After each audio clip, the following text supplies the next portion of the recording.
Friends, મજામાં? આજે આપણે પાછા આવી ગયા છીએ ગુજરાતી શીખવા માટે. તો આજે ગુજરાતીનો ચોથો પાઠનું નામ છે સિંહનું મૃત્યુ. હવે આ પાઠના લેખક, એમનું નામ છે ધ્રુવ કુમાર ભટ્ટ અથવા ધ્રુવ ભટ્ટ. પાઠનો પ્રકાર નવલકથા ખંડ અને મૂળ કૃતિ અકુપાર એ નામની નવલકથા. બરાબર, અકુપાર એ મૂળ નવલકથાનું નામ છે, જેમાંથી આ લીધેલો ભાગ છે સિંહનું મૃત્યુ. એટલે આ પાઠને કહેવાય છે નવલકથા ખંડ. નવલકથાનો એક ભાગ એટલે નવલકથા ખંડ. તો જોઈએ આપણે કે આ ધ્રુવ કુમાર ભટ્ટ એમણે શું એની કૃતિમાં વાત કરેલી છે. પેલા ધ્રુવ ભટ્ટ વિશે આપણે જોઈએ તો ધ્રુવ ભટ્ટનો જન્મ ભાવનગર જિલ્લાના નિંગાળા ગામમાં થયો હતો. તેમનું મૂળ વતન મોરબી અને બીકોમ સુધીનું શિક્ષણ એમને મેળવેલું. પ્રકૃતિ સાથે મનુષ્યની આત્મીયતાના સંબંધનું ગુજરાતી નવલકથામાં આલેખન કરેલું છે, વર્ણન કરેલું છે. કારણ કે પ્રકૃતિ અને માણસ એ બંને અભિન્ન અંગો છે. કારણ માણસ પ્રકૃતિમાં જ જન્મે છે, વિકાસ પામે છે, મોટો થાય છે અને મરે પણ છે.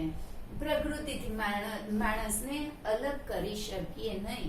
એ વાત અલગ છે કે માણસ એ પ્રકૃતિનો કચ્ચરઘાણ સર્વનાશ કરવાની તૈયારીમાં છે. એવું બધું એની બહુ કાળજી નથી રાખતો, પણ એને એના ફળ ભોગવવાય પડે છે. કારણ જાત જાતના રોગ આવી જાય છે એને કારણે. તો આ નવલકથા સિવાય એમણે સમુદ્રાંતિકે, અગ્નિકન્યા, તત્વમસી, અતરાપી, અકુપાર, કર્ણલોક, તિમિરપંથી જેવી નવલકથાઓની રચના કરેલી. શૃણવંતુ અને ગાય તેના ગીત આ એમના કાવ્ય સંગ્રહો છે. ખોવાયેલું નગર તેમની કિશોર કથાઓનો કથાના સંગ્રહ ગ્રંથ છે. બાળકો, તમારા જેવડા જે કિશોરો હોય, ટીનેજર્સ, એને ગમે એવી વાર્તાઓનો સંગ્રહ એટલે ખોવાયેલું નગર. તેઓને ગુજરાત સાહિત્ય અકાદમીના પુરસ્કાર દ્વારા પુરસ્કૃત કરવામાં આવેલી અને સાહિત્ય અકાદમી દિલ્હીનો પણ પુરસ્કાર એમને મળેલ છે. તો હવે આ નવલકથા અંશમાં શું વાત કરેલી છે એ બીજા પેરેગ્રાફમાં છે.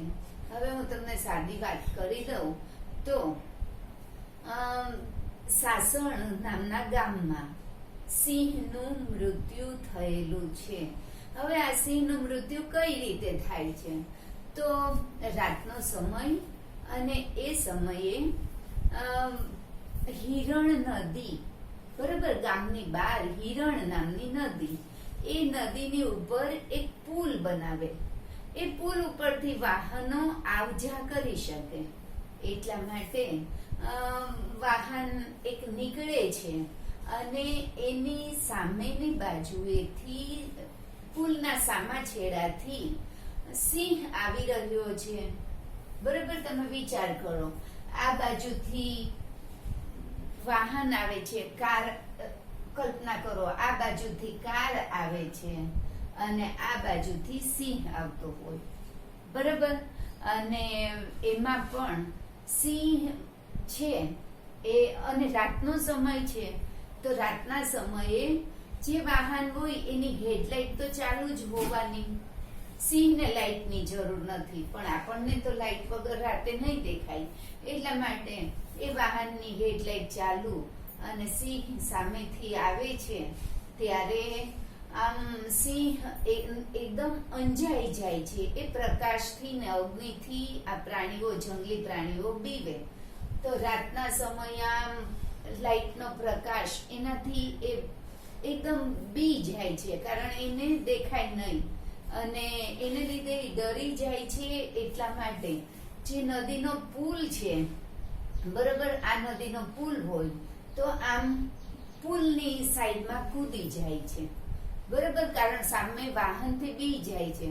તો પુલની બંને સાઈડ તો નદી જ હોય, તો એ નદીના પટમાં, બરોબર, નદીનો જે પાણી વગરનો ભાગ છે એ ભાગમાં એ પથરાળ જમીન ઉપર એ પડે છે. હવે પુલ સામાન્ય રીતે ઊંચો જ હોય. ગીરની બધી નદીઓ છે એ બહુ ઊંડી, કારણ પર્વતમાંથી આવતું ઘણું બધું પાણી એનો સંગ્રહ કરે છે અને એને લઈને જાય છે.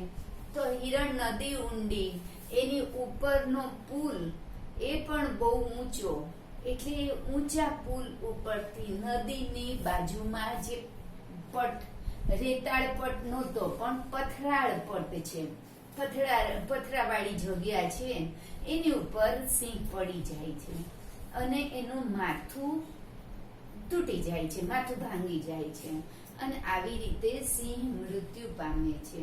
હવે સિંહનું આવું અચાનક મૃત્યુ થતા જે અસર થાય છે, બધા લોકોની ઉપર અસર થાય છે.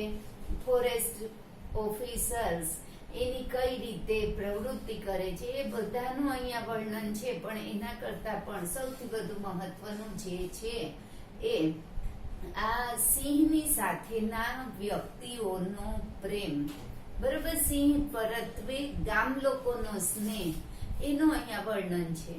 એ મૃત્યુ પામે, માણસ મરી જાય અને જેવી રીતે સ્મશાન યાત્રા કાઢવામાં આવે, માણસ મરી જાય અને જેવી રીતે એના માનમાં બંધ પાળવામાં આવે, એની પ્રાર્થના સભા યોજાય, આવું બધું સિંહ માટે આ ગામ લોકો કરે છે. તો આ પ્રાણી તરફની એ લોકોની લાગણી અહીંયા વ્યક્ત થયેલી છે. અત્યારે માણસ પ્રકૃતિથી દૂર જતો જાય છે, પણ આપણે પ્રકૃતિની કાળજી લેવાની જરૂર છે અને એને ઓળખવાની જરૂર છે, બરાબર? ઓકે, ચાલો જોઈએ આ પાઠને. સાસણ પહોંચ્યા ત્યાં બજાર સૂમસામ જોયું. બજાર સૂમસામ એટલે ઉજ્જડ, વેરાન, કે જેની અંદર કોઈ માણસો જ નહોતા. સૂમસામ એટલે ઉજ્જડ. લખી નાખો પેન્સિલથી અર્થ એનો. રસ્તા પર આંટા મારતા ટુરિસ્ટ કે અમસ્તા ભેગા થયેલા માણસો સિવાય કોઈ ન હતું. ટુરિસ્ટ ત્યાં સાસણગીરમાં આવે તો એના સિવાય, અને બધા માણસો ફ્રી એટલે ભેગા થઈ ગયા હતા, એના સિવાય કાંઈ દેખાય નહીં. પોતપોતાની જીપ્સી ઘરે મૂકી રાખી અને બજારમાં ભેગા થયેલા ડ્રાઈવરો પણ ઓટલે ટોળે વળ્યા હતા, કારણ આજે બધાએ બંધ પાડેલું હતું એટલા માટે એ લોકો પણ ટોળે વળું ભેગા મળેલા હતા. મારી નજર અહેમદ પર પડી. મેં ત્યાં જઈ અને પૂછ્યું, શું છે અહેમદ, આજે બધું બંધ કેમ રાખ્યું છે? હવે આ પાઠના પાત્ર, હું તમને કાયમ કહું છું કે પાઠના પાત્ર તમારે અહીંયા લખી નાખવાના. આ પાઠનું એક પાત્ર એટલે અહેમદ. જે બધા ડ્રાઈવર ભેગા થયા હતા એમાં લેખકને એક ઓળખીતો એવો આ ડ્રાઈવર, એનું નામ છે અહેમદ. તો એ અહેમદને કહે છે કે શું છે આ બધું, આજે કેમ બધું બંધ બંધ લાગે છે? અહેમદ ઉભો થઈ અને ટોળામાંથી બહાર આવ્યો અને મારી સાથે હાથ મેળવી અને મારી ખબર અંતર પૂછતો હોય એવી રીતે બોલ્યો, કેમ છે, ખૈરિયત છે ને, મજામાં તો છો ને, એમ પૂછે છે. હું તો મજામાં છું, પણ અહીં તમે બધા કેમ નવરા ફરો છો? દુકાનો પણ બંધ છે, કંઈ થયું છે કે શું? કારણ નહીતર તો માણસો બધા કામે ચડેલા હોય, આજે કેમ આમ છે? પરમદી રાતીએ અહીં પુલ માથેથી સાવજે પડતું મેલ્યું. જો અહીંયા સાવજ એવો શબ્દ છે, તળપદો શબ્દ, બરોબર? તળપદા શબ્દમાં હજી એક શબ્દ અહીંયા લખી દઉં છું. સાવજ એટલે સાવજ, સિંહ, બરોબર? તો અહીંયા તો એ કે છે કે પરમદી રાતીએ, રાતીએ તો રાતીએ એટલે રાતે, બરોબર? રાત્ય એટલે રાત્રિ, આ પણ તળપદો શબ્દ છે, જે પ્રાદેશિક શબ્દ ત્યાંના લોકો બોલતા હોય, સાદા માણસો પ્રાકૃત જીવનમાં. એને પડતું મૂક્યું એટલે નીચે પડી ગયો. આત્મહત્યા કરે એટલે અહીંયા લેખક વિચારે કે આત્મહત્યા કરે તો માણસ કરે, ઉપરથી નદીમાં પડે. પણ આ સિંહે પડતું મેલ્યું એટલે માણસની જેવી વાત કરી. પડતું મેલ્યું એટલે નીચે પડ્યો, મેલ્યું તો મૂક્યું. બરોબર. આ પણ તળપદો શબ્દ. આજ ઈની મૈયત કરી તે ગામ બંધ છે. મૈયત એટલે સ્મશાન યાત્રા આપણે કહીએ ને, એટલે મૈયત. એને આજે એની અંતિમ યાત્રા હતી અને એને લીધે આ જે ગામ છે એ આખું બંધ છે. મૈયત, જો તમારે અહીંયા સમાનાર્થી શબ્દ શબ્દાર્થમાં આપેલો છે, મરણ પાછળની વિધિ, મૈયત. બરોબર. એ હતું, કારણ આ અહેમદ મુસ્લિમ છે એટલે એ રીતના શબ્દો વાપરે છે, એ લોકોમાં જે બોલાય એ. એટલે ગામ બંધ છે. બપોર કેળે સભા શોધ થવાની છે. સભા શોધ આપણે પણ કહીએ ને, શોધ એટલે પણ. બરોબર. સભા પણ. બપોર કેડે, કેડે એટલે પછી.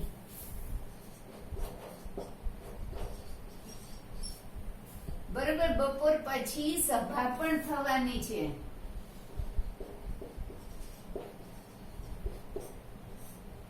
એટલે સિંહ મૃત્યુ પામ્યો તો આજ તો બંધ છે, પણ સભાય છે આજ બપોર પછી.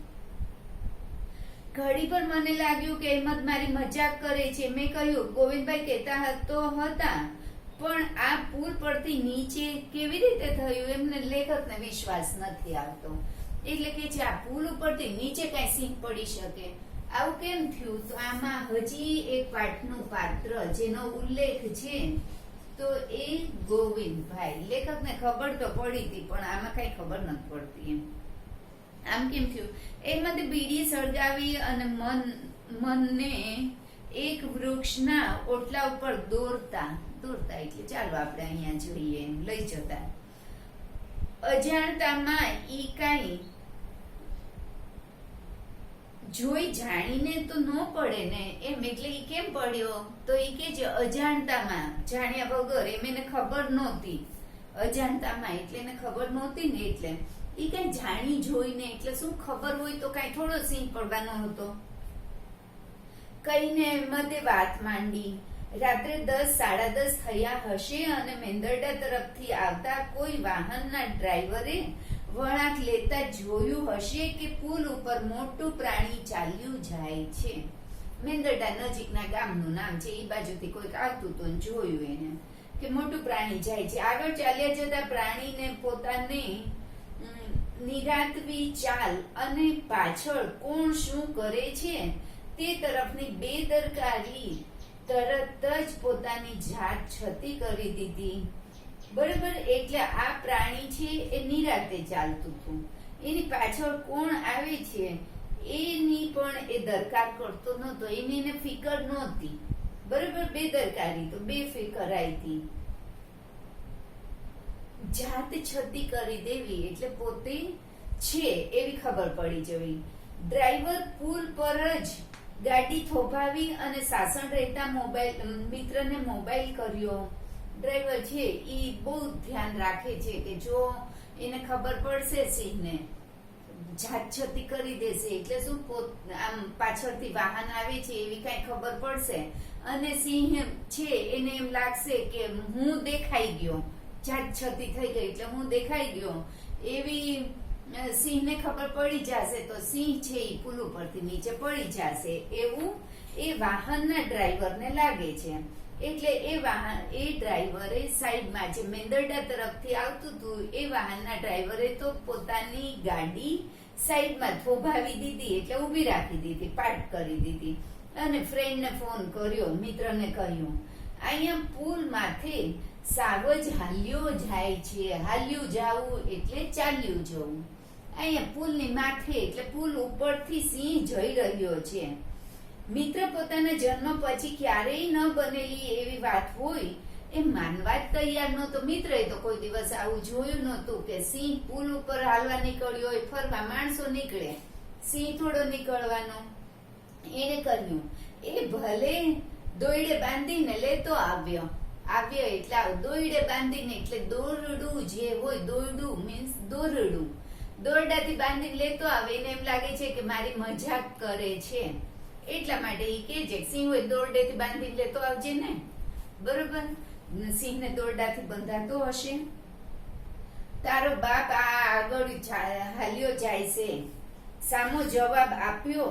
પછી તરત જ ડ્રાઈવરનો ચિંતાભર્યો સ્વર સંભળાવ્યો, એ હોય એ હાય.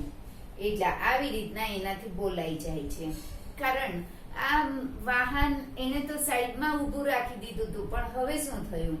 મિત્ર સાથે વાત કરતા ડ્રાઈવરની નજર પુલને સામે છેડે વળાંકમાંથી આવતા વાહનની હેડલાઇટના શેરડા પર પડી. શેરડો એટલે જ્યાં પ્રકાશ પડે છે એની ઉપર એની નજર પડે છે. તેણે ફોન બાજુ પર મૂકી અને પોતાના વાહનની હેડલાઇટ ચાલુ બંધ કરી સામેથી આવતા વાહનને ચેતવવાનું શરૂ કર્યું. ડીપર મારવા માંડે એટલે સામેવાળું વાહન છે એ ચેતી જાય. એમ સામેથી જે આવે છે એને ખબર પડે એના માટે એને ડીપર મારવાનું શરૂ કરી દીધું. લાઈટ ચાલુ બંધ કરે છે. પરિણામે સામેથી વળાંકમાં આવતું વાહન જરા ધીમું પડ્યું, પણ એના ડ્રાઈવરને હજી પુલ પર શું છે એ દેખાયું ન હતું. સામેનું વાહન વળાંકમાંથી અચાનક જ નીકળ્યું અને છેક પુલ સુધી આવી ગયું. ગામના પાદરમાં ગણાય તેવા પુલ પર સિંહ ચાલ્યો આવતો હોવાની અપેક્ષા તો ઠીક, ધારણા પણ કોને હોય? આવું કોઈ વિચારી જ ન શકે કે ગામના પુલ ઉપર, ગામના પાદરમાં એટલે સાવ પુલ પૂરો થાય તરત ગામ શરૂ થતું હતું, તો ત્યાં સુધી કઈ પેલો સિંહ આવી જતો હોય. ગાયો ભેંસો ગામમાં આવે, સિંહ થોડો ને આવે. એટલે આવી કોઈને કલ્પના નહોતી.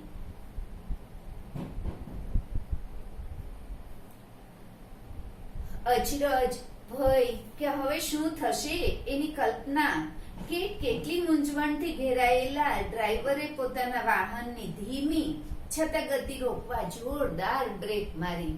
હવે એને ખબર પડી કે શું થશે, આ તો સામે સિંહ છે એવું એને દેખાય છે, એટલે બ્રેક જોરથી મારે છે. તો ચી કરતો અવાજ આવ્યો અને પુલની વચ્ચે રોકાઈ ગયું. એનું વાહન છે એ અટકી જાય છે.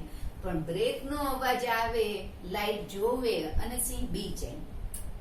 અહેમદે કહ્યું, સાવજ સીધો હાલ્યો ગયો હોત તો કાંઈ થવાનું નહોતું, પણ સાવજ કોને કહેશે?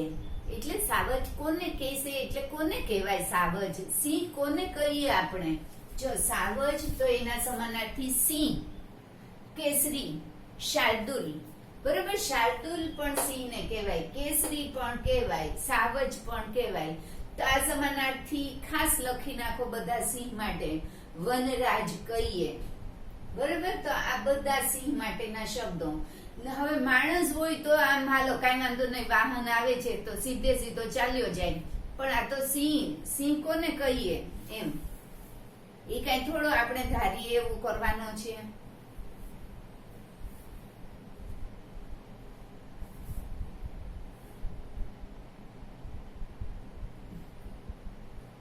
માણાના ઘોંઘાટ ને અજવાળા ઈની મોજ નહીં. માણાના ઘોંઘાટ, માણા એટલે માણસ,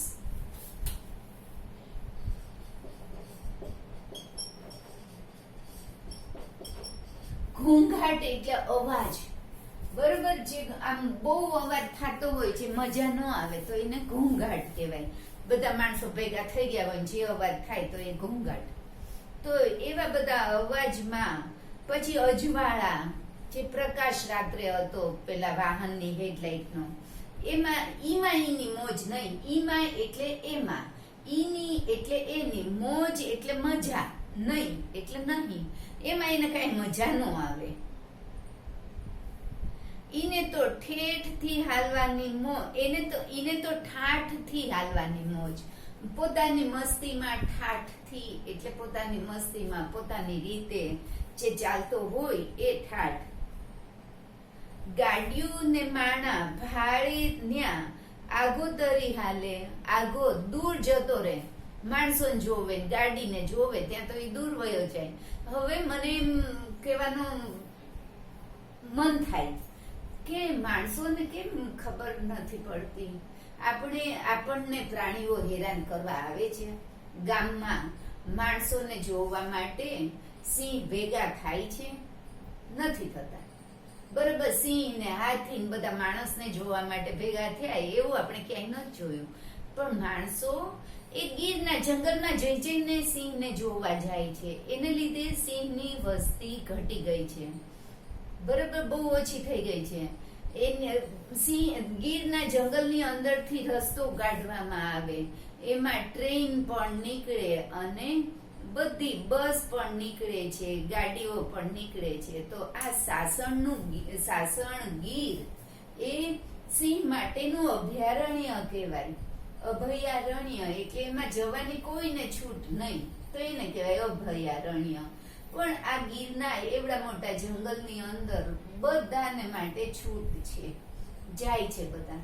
અને એને લીધે સિંહ જોવા સ્પેશિયલી જાય અને માણસો ટુરિઝમના નામે કમાય છે.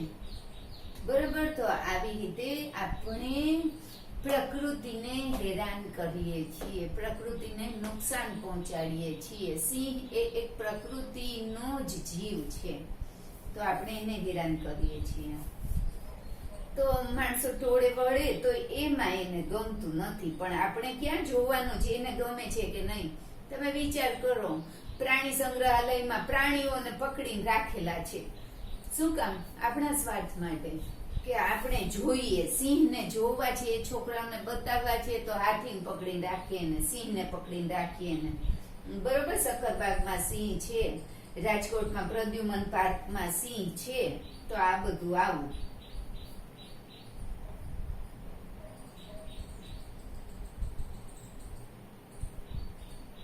હવે શું થાય છે? અહેમદની વાત સાચી હતી. અરણ્યની કેડીઓ પર બંને તરફ તો શું, ચારે તરફ વાહનો હોય તો પણ ગીરનો સાવજ કંઈ પણ પરવા કર્યા વગર પોતાની મસ્તીમાં વાહનોની વચ્ચે બેઝીઝક પાર નીકળી જતો મેં જોયો છે. આ ધ્રુવ ભટ્ટ એ બહુ આમ ફરવાના શોખીન અને જંગલમાં ફરેલા, એટલે ઈ કહે છે કે ગીરના જંગલની અંદર તો મેં જોયો છે બધી બાજુ માણસો હોય અને ગમે એટલી ગાડીઓ હોય તોય બે ઝીઝક એટલે બે ફિકર થઈ જરા પણ ડર્યા વગર સિંહ જતો રહે. કારણ ગીરનું જંગલ એ એનું ઘર છે. જંગલમાં તો રહેશે. અરણ્ય એટલે જંગલ, વન, વિપિન પણ કહેવાય જંગલને. તો એની અંદર ઈ ફરે. પણ આ તો પુલ ઉપર આવી ગયો હતો. અહીં પુલ પર સિમેન્ટ ડામરના રસ્તે તેને નવું લાગ્યું. બેવ તરફ આંખોને આંજી નાખતા પ્રકાશના શેરડા અને અવાજથી કંટાળી અને પ્રકાશહીન વિસ્તારમાં ખસી જવાનું મન કર્યું હોય તેમ શાર્દુલ પુલની પાળી કૂદી અને પેલી તરફ ગયો. મેં કીધું તું ને, પુલની પાળી કૂદીને એમ. કારણ બંને બાજુ સિંહે જોયું, એક બાજુ અને બીજી બાજુ, બે બાજુ એ પ્રકાશ દેખાય છે. તો એમાં તો સિંહને ગમે નહીં, એટલે અંધારામાં જતું રહેવું છે. તો રાતનો સમય પુલની સાઈડમાં જો જોવે તો ત્યાં અંધારું દેખાય છે, કારણ હિરણ નદીનો પટ છે. તો એ અંધારામાં પુલની દિવાલ કૂદીને અંધારામાં પડી ગયો. ઘણી વાડીના વંડા કુદાવ્યા છે. જંગલ ખાતાની રક્ષણ વાળ પણ સહેલાઈથી વળોટવી પાર કરી દેવું, કૂદી જવું. એટલે સિંહે કેટલી વાડીમાં પેલા વંડા એટલે દિવાલ બનાવેલી હોય, વંડી એટલે દિવાલ, તો વંડા એટલે ઘણી બધી દિવાલો એવી બનાવેલી, એ પણ એ કૂદી ગયો છે સિંહ. રક્ષણ વાળ તો ફેન્સિંગ હોય તો એ પણ જંગલ વાળાએ બનાવેલી, ફોરેસ્ટ ખાતાની, એ પણ એ કૂદી જાય છે સહેલાઈથી. એ બધાની સરખામણીએ તો આ 4 ફૂટની દિવાલ તો રમત કહેવાય. કારણ પુલની દિવાલ તો આટલી 4 ફૂટ જેટલી માંડ હોય તો એ સહેલાઈથી કૂદી જાય. આ કૂદ્યા કે પેલા તરફના અંધારા ખેતરમાં, એને એમ હતું કે સાઈડમાં ખેતર હશે કે જેની અંદર આપણે પડી જઈશું, એટલે ખેતરમાં જવાશે. અહેમદે પૂરી થયેલી બીડી પથ્થર પર ઘસી અને ઠારી, પછી એક તરફ ફેંકી અને પોતાનું સમાપન કરતો હોય તેમ બોલ્યો, દી હોત તો સાવજ વંડીને ઓલીકો તળિયું નથ્ય એટલે નથી, ઈ તો ભાળી લેત. ભાળવું એટલે જોવું, ભાળી લેત એટલે જોઈ લેત. દી હોય તો ઈને સંધિ સમજ પડે. સંધિ એટલે બધી જ. દિવસ હોય તો સિંહને બધી ખબર પડે, પણ આ તો રાત હતી. આ તો રાત્ય 11 વાગ્યા તા. પાછી બેય કોરની આંખ્યું અંજાઈ ગઈ. ઈની ગણતરી જરાક ખોટી પડી. ઈની ગણતરી એટલે એની ગણતરી થોડીક ખોટી પડી. બરોબર, અહીંયા સુધી આજે.